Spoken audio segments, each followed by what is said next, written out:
Hi friends, welcome to RS allrounder. இன்னைக்கு நம்மளோட YouTube சேனல்ல ஃப்ரைட் ஆனியன் ரைஸ் தாங்க செய்ய போறோம். தக்காளி காய்கறி எதுவுமே தேவையில்லைங்க. டேஸ்ட் வைஸ் ரொம்ப சூப்பரா இருக்கும். ரொம்பவே சிம்பிளா செய்யக்கூடிய லஞ்ச் பாக்ஸ் ரெசிபி. குழந்தைங்கள இருந்து பெரியவங்க வரைக்குமே எல்லாருமே நல்லா விரும்பி சாப்பிடுவாங்க. டேஸ்ட் அந்த அளவுக்கு ரொம்ப சூப்பரா இருக்கும். பிகினர்ஸ் கூட இந்த ரெசிபியை தாராளமா ட்ரை பண்ணலாம். இப்போ வாங்க இந்த ரெசிபி எப்படி செய்யலாம்னு சொல்லிட்டு வீடியோக்குள்ள போய் பார்க்கலாம். இந்த ரெசிபி பண்றதுக்கு ஒரு தாளிப்பு கரண்டியில 2 டீஸ்பூன் ஆயில் ஆட் பண்ணிருக்கேன். எண்ணெய் நல்லா சூடாகட்டும். எண்ணெய் நல்லா சூடாயிருச்சு. இப்போ இது கூடவே ஒரு மீடியம் சைஸ் வெங்காயத்தை நீர்வாக்கில் கட் பண்ணியிருக்கேன். அதை ஆட் பண்ணிடலாம். வெங்காயம் ஃபுல்லாக ஆட் பண்ணியாச்சு. இது நல்லா கோல்டன் ப்ரௌனாக வர வரைக்கும் அடுப்பு லோ டு மீடியம் ஃப்ளேம் வச்சுக்கிட்டு நல்லா வதக்கி எடுத்துக்கோங்க. இந்த ஆயில்லையே ஆயில் தேவைப்பட்டால் இன்னும் கொஞ்சம் கூட நீங்கள் ஆட் பண்ணிக்கோங்க. வெங்காயம் பாருங்கள் நல்லா வதங்கிக்கிட்டு இருக்கு. நீங்கள் இன்னும் கொஞ்சம் கூட நல்லா சன்னமாக கட் பண்ணிக்கோங்க.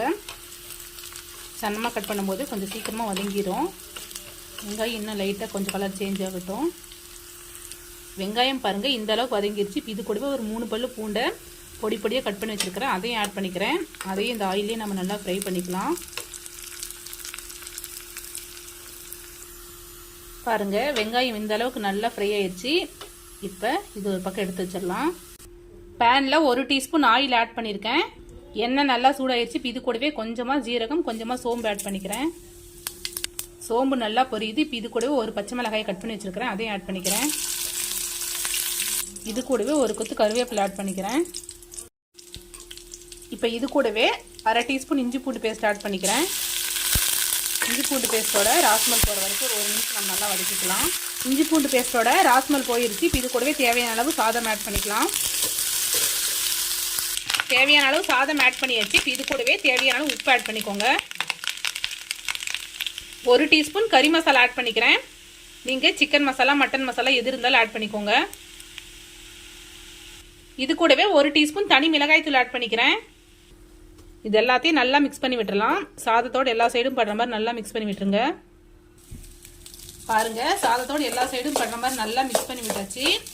மிக்ஸ் பண்ணி விட்டுட்டு ஒரு 2 நிமிஷம் அப்படியே இருக்கட்டும். நம்ம இப்போ தான் மசாலாலாம் ஆட் பண்ணியிருக்கோம். ஸோ ஒரு 2 நிமிஷம் அடுப்பு லோ ஃப்ளேம்ல வச்சுக்கிட்டு நல்லா கிளறி கொடுத்துக்கோங்க.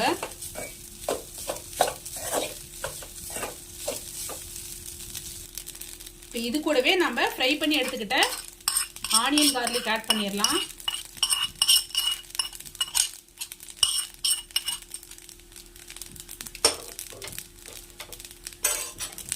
ஆட் பண்ணியாச்சு. நல்லா மிக்ஸ் பண்ணி விட்டுருங்க. ஆனியன் ஆட் பண்ணிட்டு நல்லா மிக்ஸ் பண்ணி விட்டாச்சு. இப்போ நம்ம அடுப்பு ஆஃப் பண்ணிடலாம். அவ்வளோதான் ஃப்ரெண்ட்ஸ், நம்மளோட ஃப்ரைட் ஆனியன் ரெசிபி சூப்பராக ரெடி ஆயிடுச்சு. உங்களுக்கு ஆனியன் பிடிக்குன்னா நீங்கள் ஆனியன் இன்னும் கொஞ்சம் கூட எக்ஸ்ட்ரா ஆட் பண்ணிக்கோங்க. டேஸ்ட் ரொம்பவே சூப்பராக இருக்கும். ரொம்பவே குயிக்காக செஞ்சு முடிச்சிடலாம். செக் பண்ணி பார்த்துட்டு உப்பு காரம் மட்டும் உங்களுக்கு தகுந்த மாதிரி ஆட் பண்ணிக்கோங்க. ரொம்ப சிம்பிளான lunch box recipe. So try பண்ணி பார்த்துட்டு எப்படி இருக்குன்னு சொல்லிட்டு மறக்காம கமெண்ட்ல சொல்லுங்க. இது மாதிரி simple recipes and lunch box recipes videos நம்மளோட சேனல்ல ரெகுலராக அப்லோட் பண்ணுவோம். இது மாதிரி வீடியோஸ் வேணும்னா நம்மளோட ஆர்எஸ் ஆல்ரவுண்டர் சேனல் மறக்காம சப்ஸ்கிரைப் பண்ணிக்கோங்க. இந்த வீடியோ உங்களுக்கு பிடிச்சிருந்தா லைக் பண்ணுங்க, கமெண்ட் பண்ணுங்க, மறக்காம உங்களோட ஃப்ரெண்ட்ஸ்க்கு ஷேர் பண்ணிக்கோங்க. தேங்க்யூ ஃப்ரெண்ட்ஸ், தேங்க்ஸ் ஃபார் வாட்சிங்.